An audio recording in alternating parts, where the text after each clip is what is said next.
10 आज्ञाओं के बारे में, जिसको मूसा ने सारे जगत के लोगों के लिए परमेश्वर के द्वारा से दिया है, परमेश्वर के कहे अनुसार से दे रही थी। उससे पहले का स्टोरी आप सबों को थोड़ा सा बतला देती हूँ कि मूसा जब वो प्रार्थना करता है तो परमेश्वर उसको किस रूप में दिखाई देते हैं? आग के रूप में। कहां पे आग? परमेश्वर मूसा को किस रूप में दिखाई देते हैं? सॉरी, मूसा को परमेश्वर किस रूप में दिखाई देते हैं? एक जलती हुई आग के रूप में, ठीक है। और जब मूसा उन पहाड़ों से जब वो नीचे आते हैं तो क्या देखते हैं कि बहुत सारे लोग जो है, एक बछड़ा बनाया है, सोने का बछड़ा, और उसी को सारे लोग जो है क्या कर रहे हैं? पूजा कर रहे हैं, उसकी पूजा कर रहे हैं, ठीक है। तब जो है मूसा नीचे उतरता है और उस बछड़े को क्या कर देता है? तोड़ देता है। और उस समय सारे इस्राएल के जातियों को जो है मूसा 10 आज्ञाएं, परमेश्वर के द्वारा दी गई 10 आज्ञाओं को मूसा जो है क्या करता है? देता है। आज हम उन्हीं 10 आज्ञाओं के विषय में जानेंगे। तो पहली जो आज्ञा है वो 20 उसका 3 पद में है, तू मुझे छोड़ दूसरों को ईश्वर करके ना मानना। तो परमेश्वर की जो पहली आज्ञा है वो है तू मुझे छोड़ दूसरे को ईश्वर करके ना मानना। उस समय इस्राएली जाति में जो था बहुत ज्यादा पाप बढ़ गया था। अभी जैसे बतलाया ना कि लोग जो है वो क्या करते थे? मूर्ति पूजा करते थे। तो परमेश्वर ने मूसा के द्वारा जो है ये आज्ञा देती कि मुझे छोड़ करके, परमेश्वर को छोड़ करके हमें किसी और को ईश्वर करके नहीं मानना है। जब परमेश्वर पिता हमें अपने स्वरूप में बनाया है तो हम उनकी बातों को माने, हम उनकी आज्ञाओं को माने और सिर्फ हम उसी की उपासना करें, कि मेरे द्वारा बनाए हुए मूर्ति की पूजा करें। बतलाइए, क्या हम अपनी खुद, यहाँ पे अगर हम बोल दे कि यहाँ पर हम एक मूर्ति बनाते हैं, सोने का मूर्ति, ये बहुत ही मूल्यवान है, तो क्या हम सभी उस मूर्ति का पूजा करेंगे? नहीं। उस सोने से भी ज्यादा कीमती हमारा कौन है? परमेश्वर पिता है। तो इसलिए परमेश्वर पिता ने हम सबों को, सारी जगत के लोगों को यह पहली आज्ञा देती है कि मुझे छोड़ करके किसी और दूसरे कोई को ईश्वर करके नहीं मानना है। और दूसरी आज्ञा जो है वो है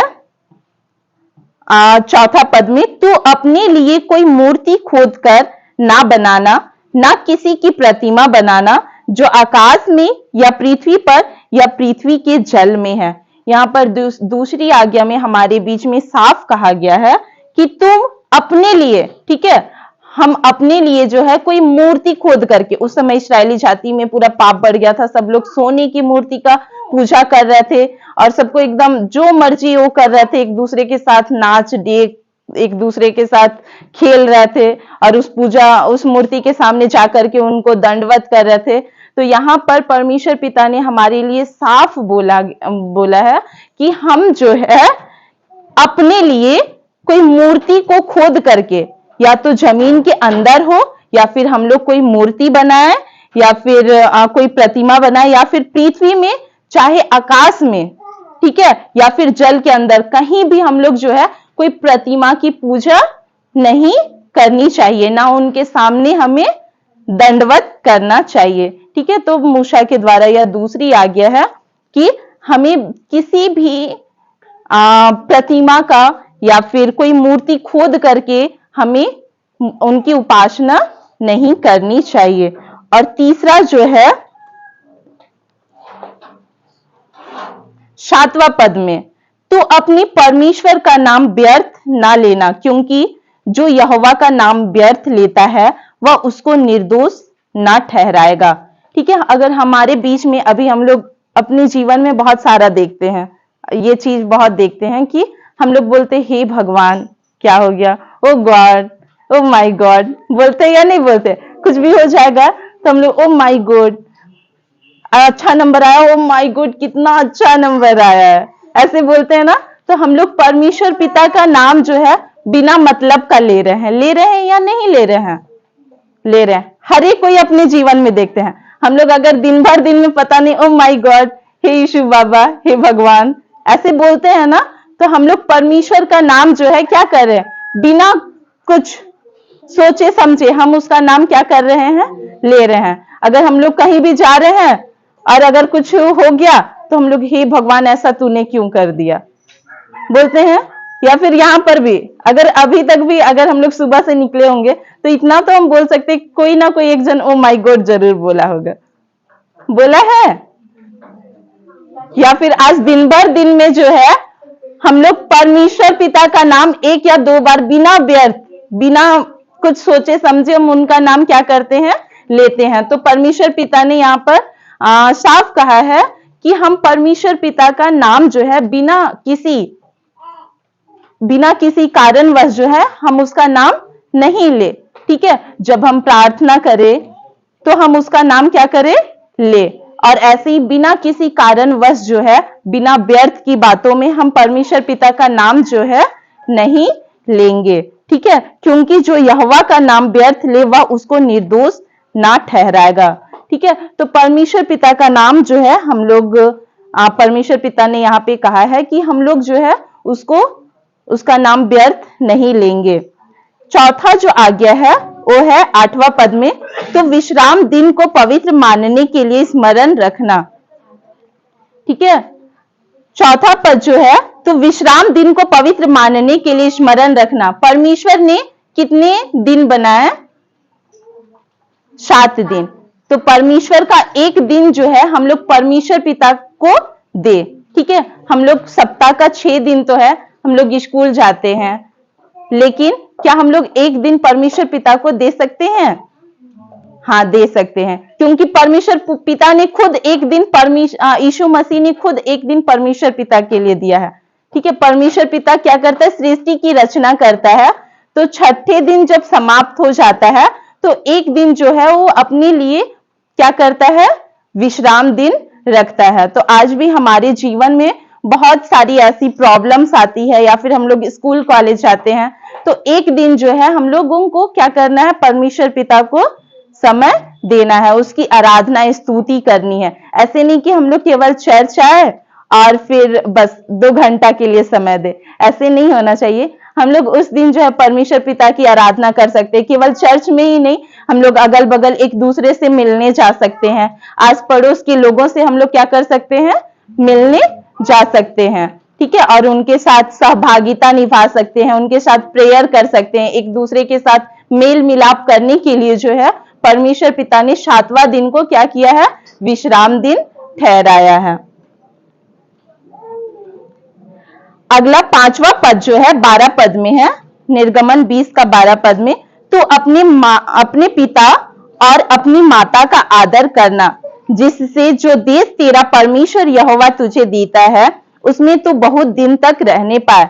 ठीक है, परमेश्वर पिता ने यहाँ पर साफ कहा है कि तू अपने माता पिता का आदर करना। यह सभी जो है हम सभी बच्चों के लिए है या नहीं है? क्या हम लोग आज अपने माता पिता का आदर करते हैं? क्या आज हम लोग अपने माता पिता का आदर करते हैं? कितने कोई करते हो? हाथ उठाओ तो कौन कौन अपने माता पिता का आदर करते हो? परमेश्वर पिता ने साफ देख रहा है। ठीक है, बस छोटे बच्चे,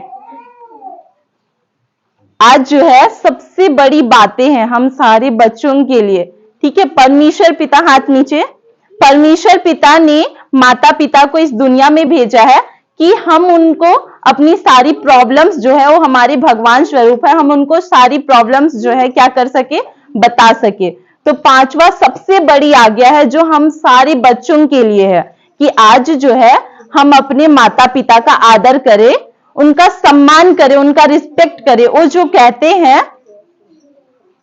कहते हैं उनकी बातों को हम क्या करें, सुने, उनकी बातों को हम माने। आज अगर हम लोग अपने निजी जीवन में देखेंगे तो जो अपने माता पिता का बात नहीं मानता है, आने वाले समय में जब उनके माता पिता नहीं रहते हैं तो उनको कहने के लिए कोई नहीं होता है या नहीं होता है?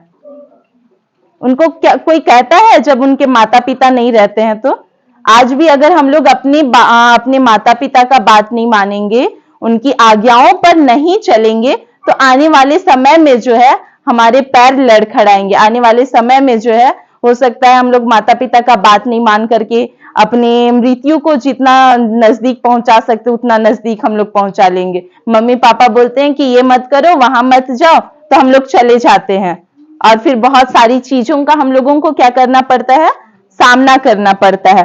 और अगर परमेश्वर पिता ने यहाँ पे साफ कहा है कि अगर हम अपने मम्मी पापा का बात मानते हैं तो हम जिस देश में रहते हैं हमारी आयु जो है क्या करेगी, और ज्यादा बढ़ेगी। तो सबसे जरूरी बात है कि हम अपने माता पिता का आज्ञा को माने और अपनी आयु जो है क्या करें, और अधिक बढ़ाए। छठी आज्ञा जो है वो है तू खून ना करना। यहाँ पे साफ लिखा हुआ है कि हम किसी का खून नहीं कर देंगे, ठीक है, किसी का मर्डर नहीं कर देंगे। आज हम लोग अगर कुछ हो जाता है तो किसी को क्या कर देते हैं, सीधे गोली ही मार देते हैं, ठीक है। अगर हम लोग बड़े आदमी बन जाते हैं तो हम लोग क्या कर देते हैं, अगर कोई मेरा बात नहीं सुनता है तो हम लोग उसको क्या कर देते हैं, मार देते हैं। तो हमें जो है किसी का खून नहीं करना है। सातवां जो पद है, सातवीं आज्ञा जो है वो है तो व्यभिचार ना करना, ठीक है। हमारे जो है व्यभिचार उत्पन्न होता है, बहुत बुरी बुरी बातें उत्पन्न होती है किसी के प्रति। एक हम सोचेंगे कि वो बहुत ज्यादा अच्छा कर रहा है, वो बहुत ज्यादा अच्छा पढ़ रहा है, तो हमारे मन में ये बुरी सोच विचार आती है कि हम उसको कैसे जो है नीचे गिराए।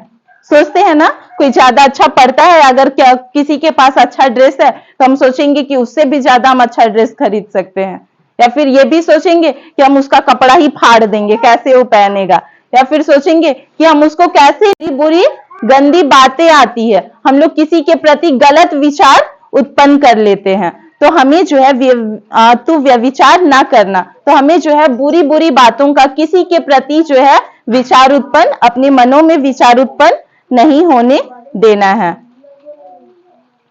आठवीं आज्ञा जो है तू चोरी ना करना। यहाँ पे सब कोई चोरी कर चुका है, कितने कोई किया है, हाथ उठाओ। सब कोई चोरी कर चुका है, चाहे वो एग्जाम में, हम भी कर चुके हैं, चाहे वो एग्जाम में हो, चाहे वो मम्मी का पैसा चोरी करना हो।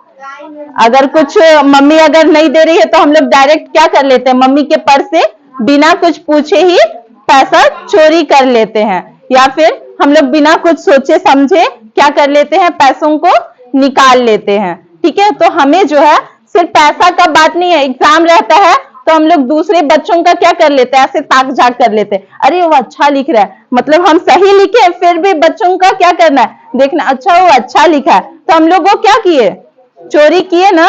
तो हमें चोरी नहीं करना है, चाहे कोई भी बात हो, पैसा केवल नहीं, एग्जाम में हम लोग रहते हैं या फिर किसी की चीजों को हम लोग देखते हैं और पकड़ के क्या कर जाते हैं, चल जाते। किसी का सब्जी लगा हुआ, अरे कितना अच्छा सब्जी लगा हुआ, आज मेरे घर में सब्जी नहीं है, काटो और चलते बनो, होता है ऐसे, बिल्कुल होता है। तो हमें जो है चोरी नहीं करना है। और नवीं आज्ञा जो है वो है तो किसी के विरुद्ध झूठी साक्षी ना देना। हमें जो है किसी के प्रति जो है झूठी गवाही नहीं देना है। अगर कोई कुछ कर लिया और हमसे पूछा जा रहा है कि क्या तुमने ऐसे इसको देखा है ये करते हुए, तो हम लोग बोलते हैं कि हम लोग देखे, फिर भी वो बोलेगा कि मत बता देना, तो हम लोग बोलते हैं कि नहीं नहीं वो ऐसे नहीं किया है। तो हमें जो है किसी के प्रति झूठी साक्षी या गवाही, साक्षी गवाही होता है, किसी के प्रति झूठी गवाही जो है नहीं देना है। हम बोलते हैं कि वो लड़का जो है चोरी किया था और फिर आपका सामान को जो है ले गया, ऐसे बोलेंगे, तो हम लोग उसके बारे में झूठी बोल रहे हैं ना, हम लोग उसके बारे में झूठी गवाही दे रहे हैं, बल्कि वो क्या है, बहुत ही ज्यादा अच्छा है। 10वीं आज्ञा जो है वो है तो किसी के घर का लालच ना करना, ना तो किसी के स्त्री का लालच करना, और ना किसी के दास दासी या बैल गधे का, ना किसी की वस्तु का लालच करना।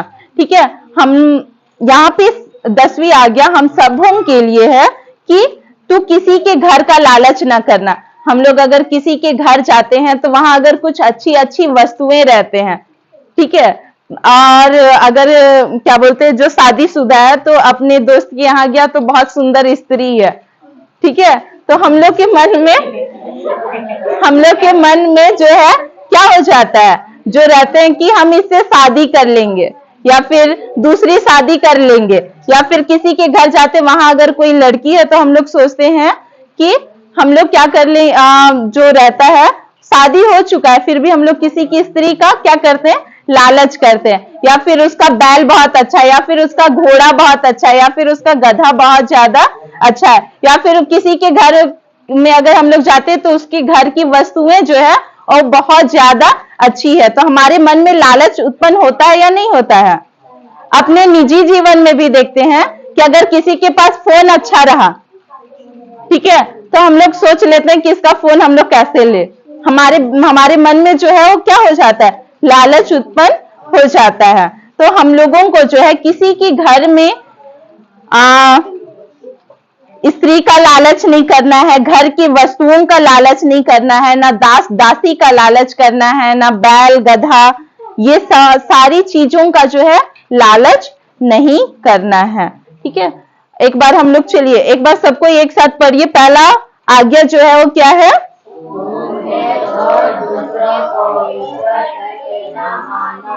दूसरी आज्ञा